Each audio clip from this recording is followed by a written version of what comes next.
Hi friends. A couple weeks ago, Ubisoft reached out to me to invite me to attend an exclusive preview of their newest addition to the Prince of Persia franchise, Prince of Persia: The Lost Crown. And at first, I was like, first of all, you know who I am? And second of all, you want cozy game night to try Prince of Persia? I was quite confused at the beginning, I'm not gonna lie, because this is a game that is not usually marketed as cozy or accessible at all. And also my only experience with the Prince of Persia franchise was about 20 years ago when my brother brought home the Prince of Persia Warrior Within game for the GameCube. I didn't remember much of the game, but I was immediately overcome with this feeling of nostalgia for games from my childhood. I just remember having so much fun playing this game. And even though I know a lot of us cozy gamers tend to lean more toward a more slow-paced gameplay, such as story-based games or farming sims, I was very intrigued by this email. I think it's so important to not be put off by the look or reputation of a game, because it might just become your next favorite thing to play. I'm of the belief that any game can be cozy, especially knowing that the game industry has a tendency to market to a very specific type of person and shutting out a whole group of people. I think it's about time that we start tearing down those boundaries and prejudices in order to make the gaming space a more inclusive and diverse space for everybody. Also, who am I to say no to Ubisoft? So I decided to do some research on the Prince of Persia games and try this one out because I wanted to find out, is Prince of Persia: The Lost Crown for the girlies? Can this game really be adopted by the cozy community, just like many other non-traditional cozy games have been in the last few years? Why did Ubisoft reach out to me to play this game, and is this game different from the others in the franchise? I did all of these research so that you don't have to, because I find all of this very interesting. So in this video, I will show you what I found, my thoughts and experience playing the game. I'll show you some footage of the game and let you guys know if this game is cozy. So if that's something that you're interested in, keep watching. So let's get into it. There are literally like 16 Prince of Persia games and a movie with Jake Gyllenhaal.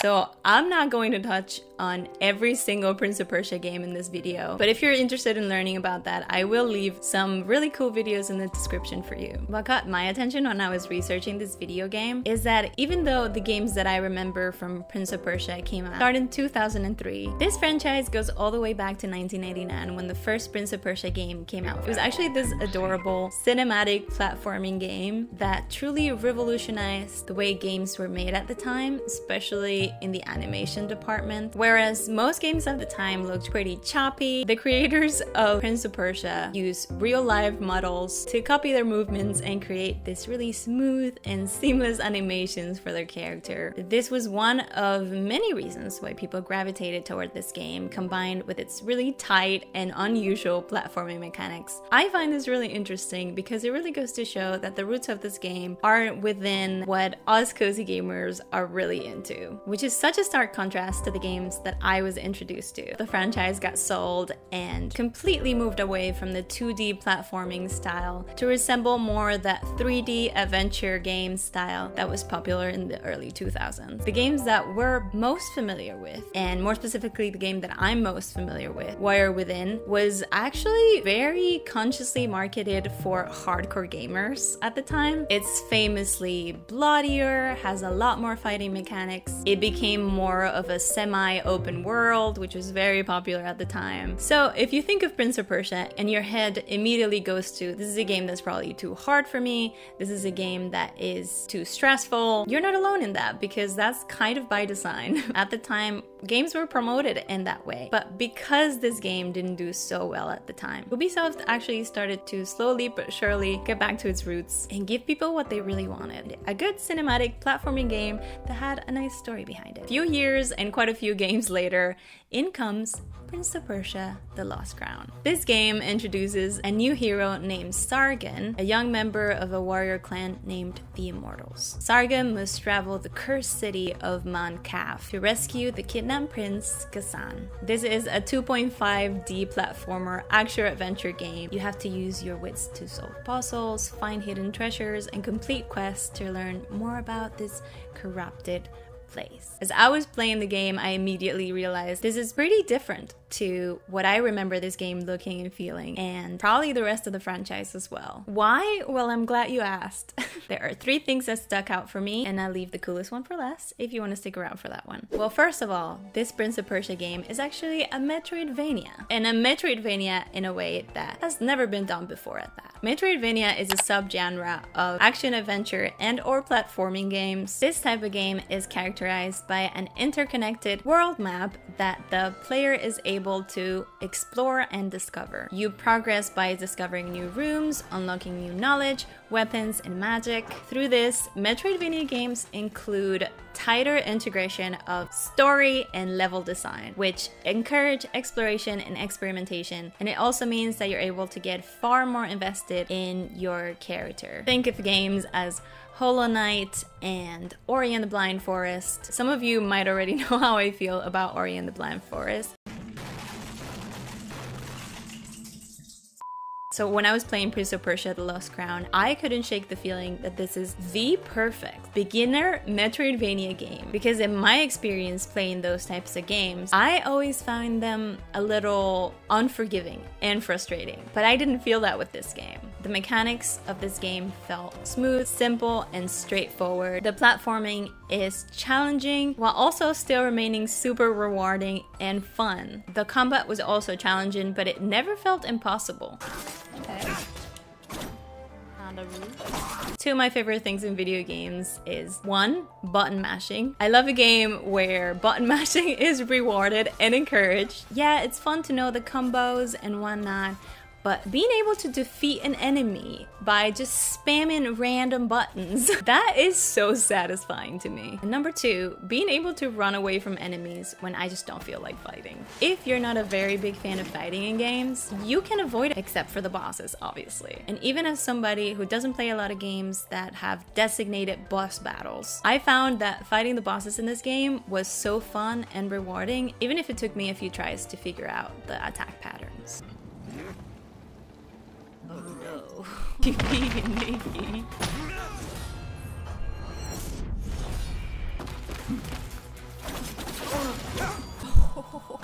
And you shoot with some pants. And all of this is tied in together and driven by this very compelling story and mysteries that you get to uncover. It's so good. The second thing that stood out to me was the look and ambience of this game. One of the most important things of a cozy game for me is the ambience and design of the game. And this game, oh my god, it's so stunning. There were so many moments while playing this game that I was just truly taken aback by the environment, the characters, and the animations. One of them would become a legend.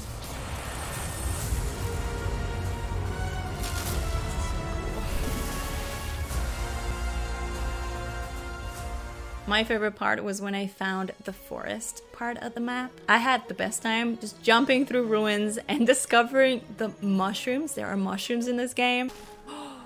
Mushrooms! And also so many stunning creatures. The art style is so interesting to me because they balanced out the semi-realistic Persian look with a lot of storybook inspired scenes and colors. I thought it looked very beautiful and unique, and also made it less intimidating for me. And it's completely voice acted too, which chef's kiss. I mean, I just love a voice acted game. Oh, and lest we forget, everyone in this game is hot.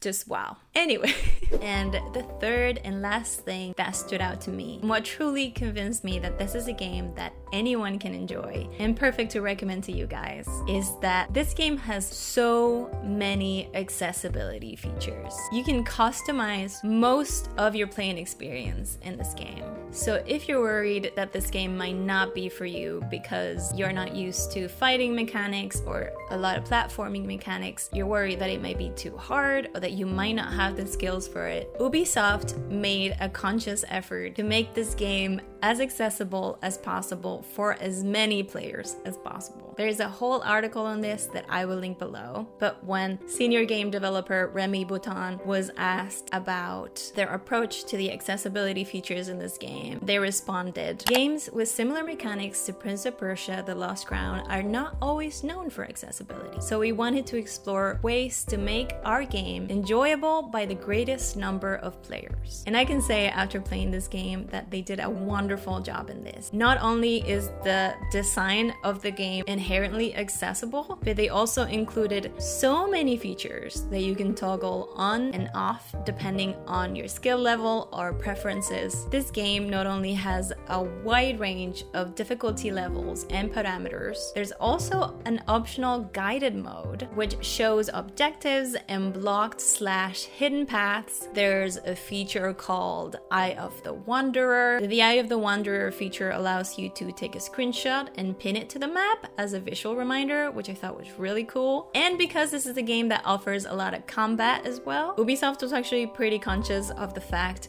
that what some people find satisfying, other people might find frustrating. So there are both difficulty presets and range of individual parameters so that more people can experience a challenge that fits their capabilities. And sorry, one of my favorite features was that you can actually toggle on a platforming assist, which basically lets you skip really challenging platforming parts by entering a nice little portal that opens for you and spits you out after that part. How amazing is that? There are a lot more accessibility features that would take me forever to get into in this video, so if you're interested in that, please check the article that I linked below. I have genuinely never seen a Metroidvania that is so customizable to your skills and what you want your experience with the game to be like. So if you always wanted to venture out into a more adventure video game, but you've been kind of put off by the dude bro vibe of it all, you literally don't have to worry about that here. And I think that's just a wonderful thing for Ubisoft to pioneer, being so extremely conscious that not everyone that plays your game is going to have the same skills or preferences, and that different people find different things fun and satisfying. I think it's such an interesting time in the gaming industry. I think times are changing in the gaming industry, and it's just a very exciting thing to see. So, to answer the question, can Prince of Persia: The Lost Crown be a cozy game? Surprise to no one, absolutely. Prince of Persia: The Lost Crown is officially for the girlies. So many people are gonna be mad that I said that. Never once while playing this game did I feel like I wasn't welcomed. If anything, I was being invited to have fun and explore, and I was being rewarded for it too. I was so enthralled by the mysteries and environment. I also couldn't help but feel like I was connecting with that younger version of myself that was playing Prince of Persia in the living room of my old family home when I was a kid, and I really do appreciate when a game can evoke that feeling of nostalgia in me. Thank you, Ubisoft, for letting me play this game. I feel so happy to be included, and I'm sure a lot of us cozy gamers will feel the same way. And now I would like to ask you guys, do you ever feel like you want to venture out of the regular cozy game but maybe feel like you wouldn't be welcomed in those spaces? Would you be willing to give a different game a try? Thank you so much for watching. Remember to take care of yourself, have some rest, have some water, and I'll see you in the next video. Bye.